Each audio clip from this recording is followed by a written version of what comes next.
everyone. It's Alex from Master Kingdom. Welcome to another episode of Virtual Chats. And today on the show, we're pleased to welcome Nick Schendzielos. Did I get that right? Yeah, it's super close. Like if you say the Z, well, it's like the D and the Z if you say like a J. So Okay, like Shingelis, or it's Schendzielos. probably like Shingelis or something. But I don't even know if my family pronounces it right. So I think both you and I got are in that boat where our last names are kind of hard to pronounce because I'm Serbian by background oh, cool, sweet, and my last name Stojanovic. So Stojanovic. I've gotten like Stojanovic or Oh, like okay. and people have gotten it wrong so many times. I'm just like just do whatever you want. I don't care. Yeah, that's why I kind of started going. A buddy of mine, this guy Jeff Ficco, he used to sing for this band called the Faceless, right? Oh yeah. Yeah, and we would call him Liquid Jeff. I don't know why. He Mm, had like a liquid Jeff. couple different personalities that would come out on tour, um, but yeah, one time he just popped up on the bus and he was like, "Oh, Nicky Shins." It was just like the abbreviation, and I was just like, "Oh, I ended up kind of working." So I just kind of now like on all my socials and everything, I just do Nick Shins because it's just way easier for people. There you Not go. that we should, placate to the lowest common denominator. Just you should just learn how to pronounce people's last names. It's not that hard, Yeah, for but sure. it also is just easier, to be like, okay, Nick Shins. But Yeah, for Stojanovic, sure. that's a good one. But yeah, once again, thanks so much for joining me. Cool to talk to you. So I just want to say welcome. Thank you, man. Appreciate it, dude. Yeah, Hell yeah. for sure. A So little hungover. You'll have to forgive me. I'm a little hungover. no, that's fine, man. I don't drink that much, but Yeah, anymore, especially at home. I'll yeah. drink on tour, but yeah, we went to Tool last night, Oh yeah, and how was that? it was great. It was a really sick concert. They played some. They finally played some stuff from Undertow. Oh yeah, The yeah, last couple times there was like no Undertow, no Opiate, which yeah, is awesome. It's still cool. I mean, but when they play a new song, it's like you know 14 minutes. yeah, So yeah. you're like, Yuma and so all it's that. funny because they play the old song and it goes so fast because they're 4 minute songs, 5 minute Yeah, for songs. sure. Um, but it was really cool. It was cool. We got to go back and hang with Justin and meet Justin's brother, and Nice, it was a really nice, man. couple days, man. But we went tied it on my buddy, that another buddy of mine that plays in this band called On the Shoulders of Giants. Oh yeah, I know that Um, band. Yeah, yeah. John Moonier. He flew into town. Well, he didn't fly in. He drove in because he's working up in Rock Springs, Wyoming. But he drove into town for the show, and so he came over here last night, and we went like real hard, yeah, for sure. which Yeah, I hadn't done in forever. And I'm like, yeah. I saw Tool here back in November, and it was freaking amazing. They yeah, actually right. had they actually had because Toronto was the last 2 days of the tour. They did 2 nights there, and both nights they had Alex Lifeson from Rush come up. Oh, how sick is that, dude? Yep, I got to see the Primus 25th anniversary. yep, No, not Primus. It was South Park's 25th anniversary, yep. and at Red Rocks. And so Primus was playing the whole Denver. time along Yeah. with Ween.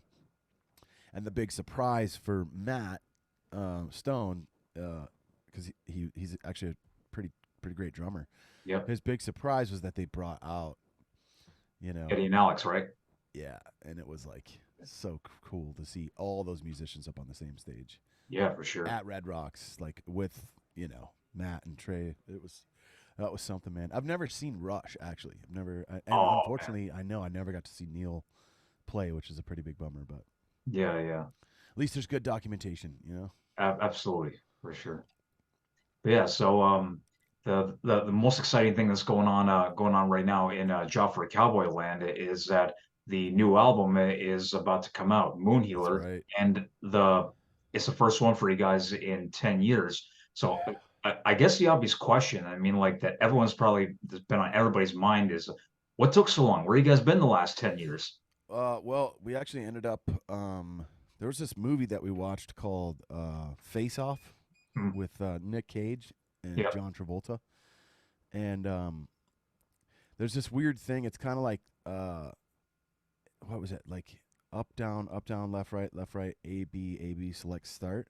hmm, But if you do that when you put it in a DVD player when you're watching Face Off, yeah, um, it's got this fucking super Freaky Friday weird thing where you end up as Nick Cage hmm, or John Travolta for 10 full years. It's like right, kind of a curse. And so two of us got sucked into that. Wow. So I was John Travolta for 10 years, and Johnny was Nick Cage. Nice. And then, so it was rough, dude. I mean, because like you'd think that their lives are pretty decent, and the money was cool, but it sucks to be like a lot. It's hard to be John Travolta. Yeah, yeah. And I think Johnny would say that Nick Cage was maybe a little bit easier because he kind of could find work a lot more. I mean, like there's a lot of movies that Hmm. Johnny did as Nick Cage in the last 10 years. Right. But then, Tony, on the other hand, didn't get sucked into this whole thing. He did move to Ireland and went to med school and became a doctor. Right. And so then Al ended up doing, that show, Orange is the New Black? Yeah. So Al got really inspired by that show, even before the show came out. And he went to like work at a correctional facility in Mm. New Hampshire for a while. So he was kind of working his way up to like, becoming a warden or something. He was pretty high up in that shit for a while. Yeah. But so as a result, it was like it's hard to write music when you're John Travolta and Nick Cage too, because you just don't Yeah. feel very creative. But Tony did. Tony kept writing the whole time. Like he never Yeah. stopped playing guitar, even though all through med school.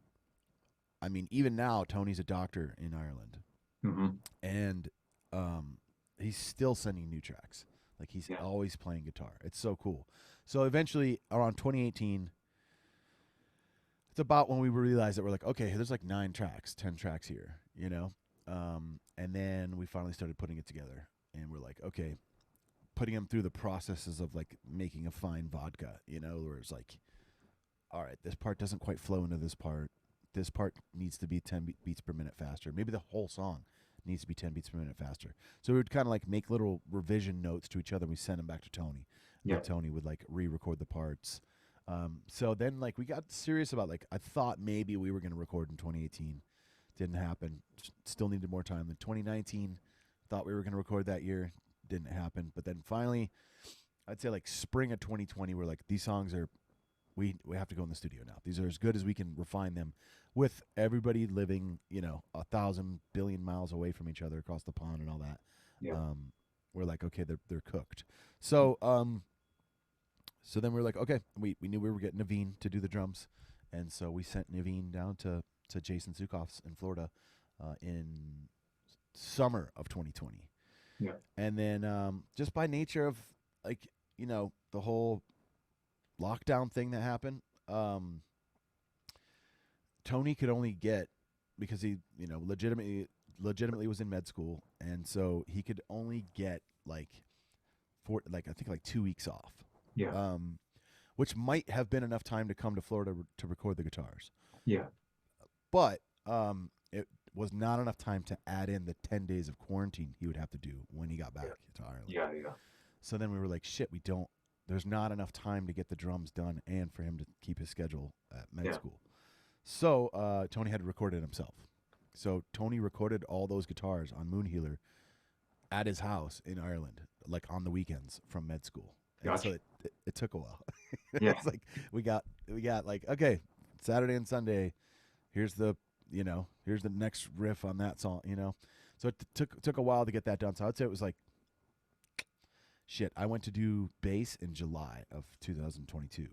So Yeah. it took Tony, about 2 years to get that, Wow. get it recorded himself. Wow. And then plus we were making changes the whole time too, which is kind of hard to do after the drums are already written and Yeah. recorded. Yeah. Yeah. Like you kind of have to work inside the structure then of what the drums Yeah. were doing. But that was also kind of a cool creative constraint.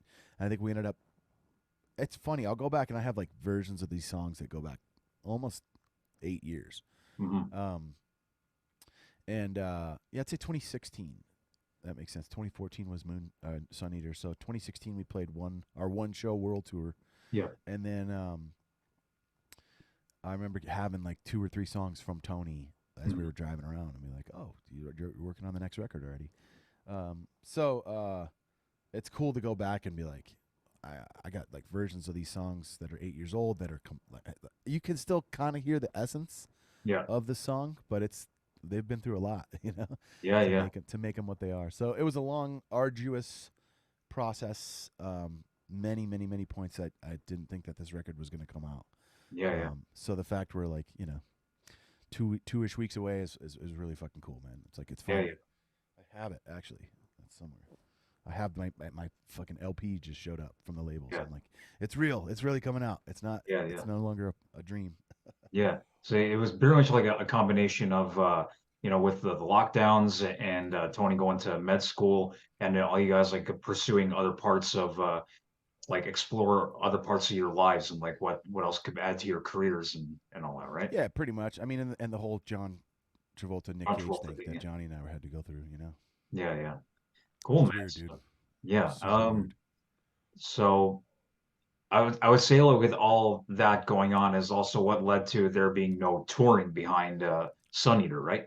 Yeah, yeah. We did like we said, we had the one show world tour, Yeah, Modified Ghost Fest in Vancouver in yeah, April of 2016, and man, did I want to tour on that record. I really did. It's one of my favorite things I've ever been a part of. One of some of my favorite bass lines. Definitely like the first time I really was like 100% stoked, full on excited and proud and happy with how the bass, um, not just the lines came out, but especially the production, like yeah, having the bass be yeah, audible. To like you can yeah, hear what sure. the what it's doing, and it Yeah, spent all this time writing all these crazy lines to just get buried. yeah, So I really wanted to go tour on that. I know Tony and Al did too, and we just kind of realized that it's like when people make massive life decisions, um, they want to do something really big and change, start a family or go to medical school or whatever. yeah, Rather than like replacing each other, or like being like, oh, we want to, we were just you have that kind of respect for each other as musicians and as friends and family, really, to be like, okay, yeah, we'll put it on hold. It'll be there. It'll be waiting, and hopefully the fans will be waiting. And I think from the response we've gotten so far, from at least the new tracks and stuff, that like it's really good. People yeah, are people haven't forgotten about us and are not like, oh God, no, here's these guys coming back yeah, with yeah, another record. I think that's kind of cool to be like, what would records have sounded like if we would have kept doing a new record every 2 years? Where would the yeah, band yeah, be at now sonically? I have no idea. But I yeah, think it's kind of fun to see like, oh, what if you gave a band 10 years to yeah, write a record that's yeah, now yeah. Tool? You know?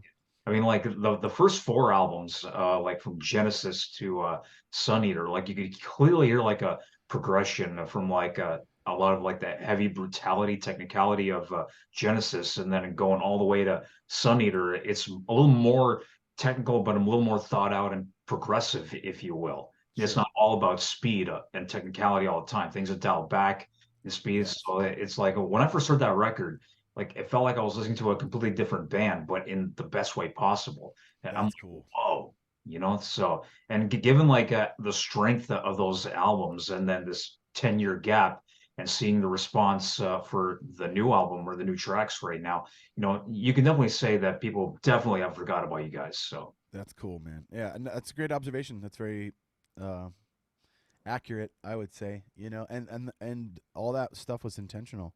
yeah, When we made Sun Eater, it was the first record that we were out on the Mayhem tour, Rockstar Energy Drink Mayhem Festival, yep. which was great. So it was like Rob Zombie and Mastodon and Machine Head and Children of Bodom, That and was before 2013, right? 2013. Yep, that was Yeah. our last like actual tour. Oh yeah. And so on that tour, we knew that we had a record due, and it was coming up and stuff, and we just talked on that tour, and it wasn't a joke, but we were just like, we knew we wanted to make something different, Yeah. something just for us. Like we literally were like, it was almost a point of not caring, Hmm. reaching like, let's make what we want to fucking make, Yeah. and we had this whole concept for a record, where we were gonna, base all these songs off of this character that it's all based loosely in real life, and so each song on Sun Eater was like spawned by one of the topics that this character would like talk about or go Yeah. into and stuff. And so um, we knew that we wanted to slow things down, Yeah. maybe even tempo wise, but for sure at least like not have it so dense. Yeah. Like when you listen to Demonocracy, it's a fucking riff mansion. You Yeah. know, It I is. mean, Yeah. it's like it's so dense. I like the record. It's cool, but I go back and listen to it. And I'm like, I don't even recognize the riffs. I mean, I Yeah. can kind of like go back and listen. I'm just like, it was like when you go out and you're super hungry and you're like, oh, you order this giant steak, you know, Yeah. and you're like, give me this 68-ounce steak, you know, Yeah. Yeah. and then you're like, oh, dude, it's a lot It is. to Yeah. it's a lot to chew, and so That's true. Yeah. yeah, so and it's still fun, and I love that record. I love that style of music. That Yeah. style, kind of technicality is really cool. It's got its place, but we knew we wanted to like go more almost like just archaic, like ancient songwriting, more traditional, as in like if a part's good, like let's repeat it. Yeah. Let's bring the tempo down a little bit. And Tony really opened up a lot of space for me Yeah. to speak. I mean, for the drums to speak, Yeah. Yeah. where instead of Yep. it's like Exactly. Yeah. it'd be like Yeah. so that all that extra room at the end of that arpeggiated chord stuff Absolutely. opened up room for drum fills, and then I'm like, oh cool, I'm gonna match Danny's drum fill there, Yep. and it was just it felt like just somewhat like a maturation, I guess, where you're just like, hey, let's make something different that we want to make. It was cool because it wasn't Yeah. label pressure or anything like that. And so Moon Healer we knew we wanted to have a sequel. Yeah. We knew we wanted to continue down that same trajectory musically and Mhm. even thematically in the concepts. It's all the same character. It's all the same world. Yep. It's like a yin and yang. It's the sun and the moon. Yep. Picking up right where Sunny left off, and that's great. And as you were saying, with scaling back with the technicality and like opening things up more. As I say, less is more. Yes, exactly. It really is. And vocally too. Yeah. I mean, go back. Like if you go back and look, sometimes we'll go play live. I remember we were picking up the set list for Blue Ridge Rock Fest that we did Yeah. our first show back in Yeah. however long. And I remember we were talking about the set list was a little tricky because like for me, I just wanted to play Sun Eater. I was Yeah. like, let's just play Sun Eater, and then add the new song in, and maybe like Intuitive Machine. But I couldn't talk everybody else into it. They're like, we got to play Tarnished Yeah. from Demonocracy, which is a really great song. Yeah. Bobby Thompson's song. Yeah. And then it was like, oh, nothing off of Genesis. Like we got to play Embedded. And then at that point, it's like, okay, well, it's only 45-minute set, so we couldn't fit that in. But I remember specifically bringing up like, hey, what if we're gonna play stuff from other records? Why don't we play Bearing the Serpent's Lamb? Hmm. And Johnny's like, dude, that's way too many lyrics. Yeah. He's like, he just used to write these like Bibles, Yeah. And Yeah. it's like so many lyrics to get out. It's difficult Yeah. to sing, and but that's how I really love. He really kind of came into his own as like a poet almost. I would say on Sun Eater, because it's, if you go look at the lyrics, they're just it's like all you need is a less than a paragraph. Yeah. Just For sure. made it work by repeating the lines, and then when the lines get repeated, they get more sticky. They stick in your head more, and Yeah. I was a big fan of like the growth that the band went through, I guess. Yeah. And I hope we carried that on with Moon Healer. There's times I was like, is Moon Healer like we go backwards a little bit?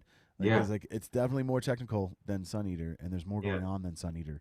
But I think it's basically like the formula is still there for Yeah. Sun Eater. We just kind of like widened everything. So like it's more technical, it's more dynamic, it's Yeah. more it's moodier in parts too. It's got more atmosphere.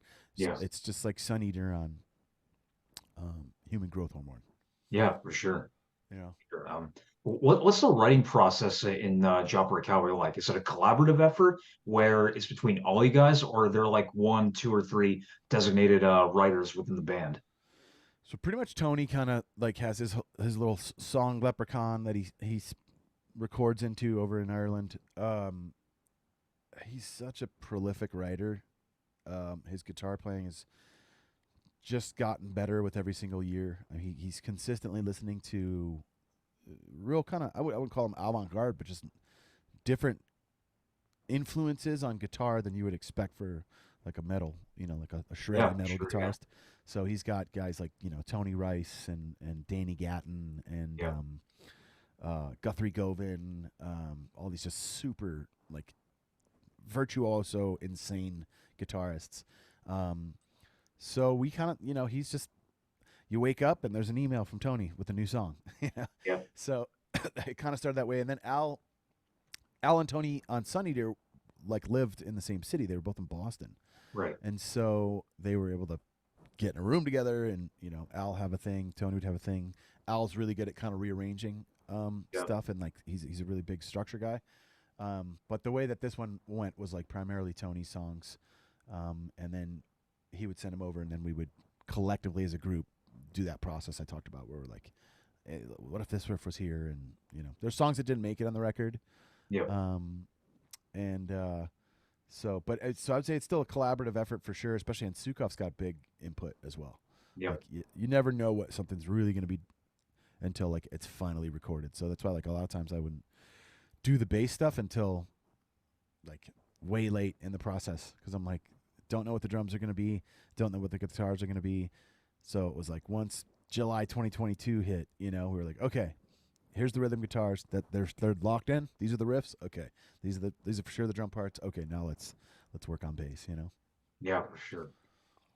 In regards to like the drummer situation right now, like you said, you had a Naveen on session drums for the album, and I heard you had a Mike Caputo for live stuff. Yeah, Um, Mike filled in on one show for us. One show. Is the plan to like continue with like Mike as a session live guy, or is it maybe you're gonna start talking about like maybe getting a full-time guy at some point? We have a bunch of friends that we want. I mean, I'd say like um, at this point, I think probably gonna have Naveen do the next record when we do another record. Mhm. The chemistry was so good, and it was just great. And um, Mike did a killer job filling in.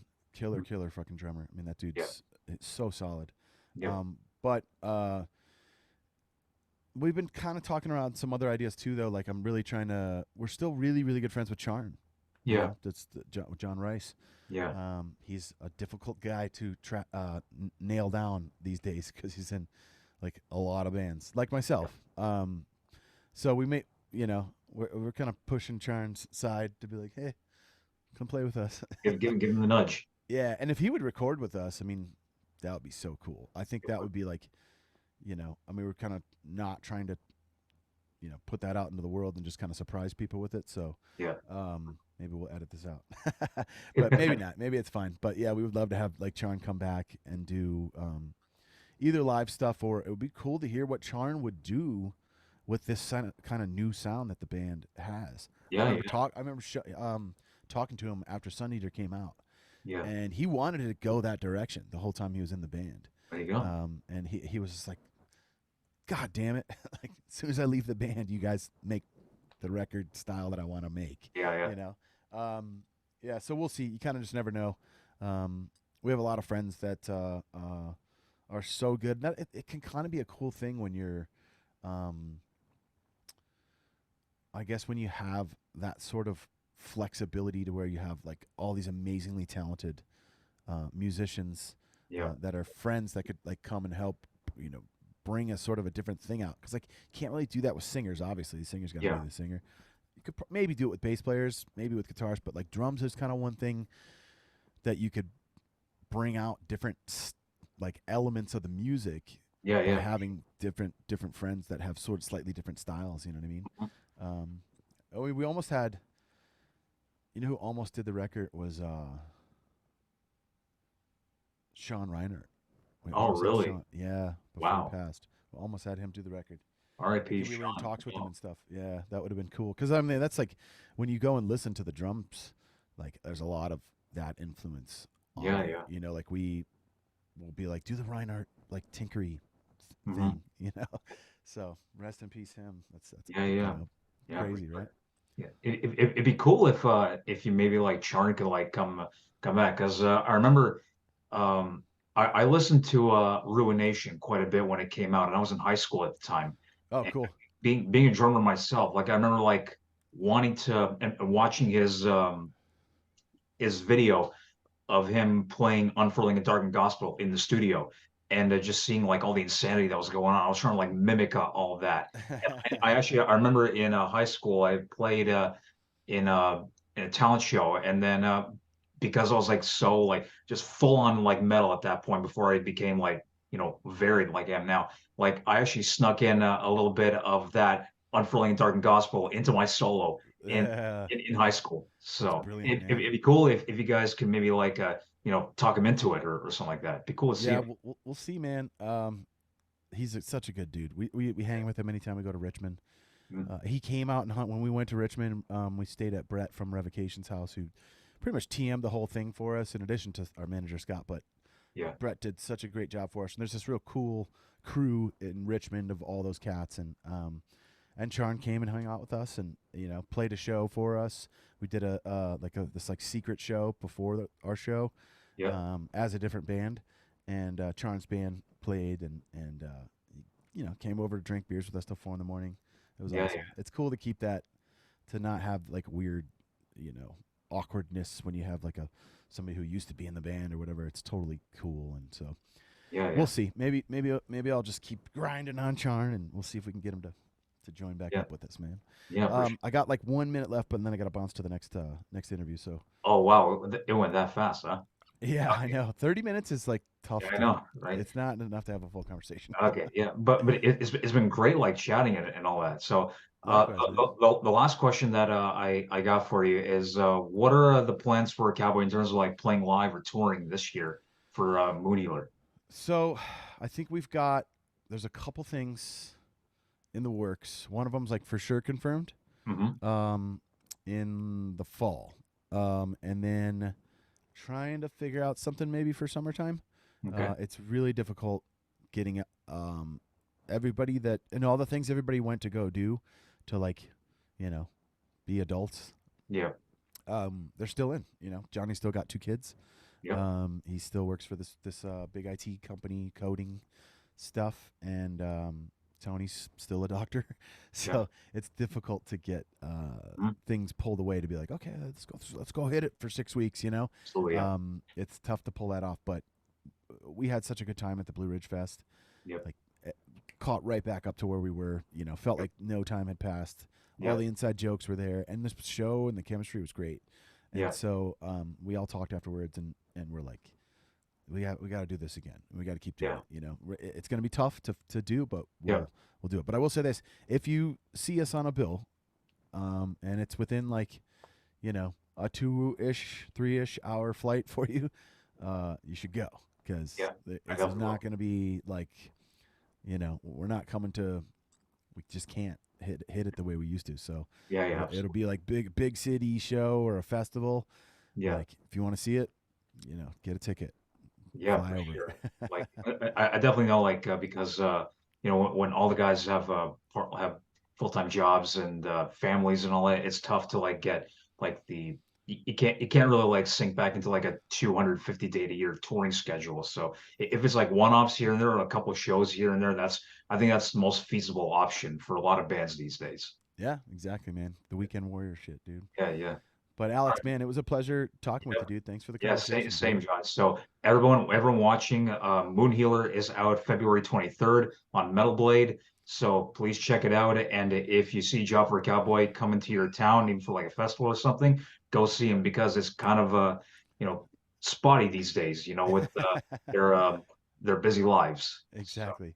Right okay, on, dude. so Thanks so much, man. Nick, I really appreciate it. Wishing you all the best, and hopefully see you guys live soon sometime. Thank you, dude. Take care, brother. See you, man.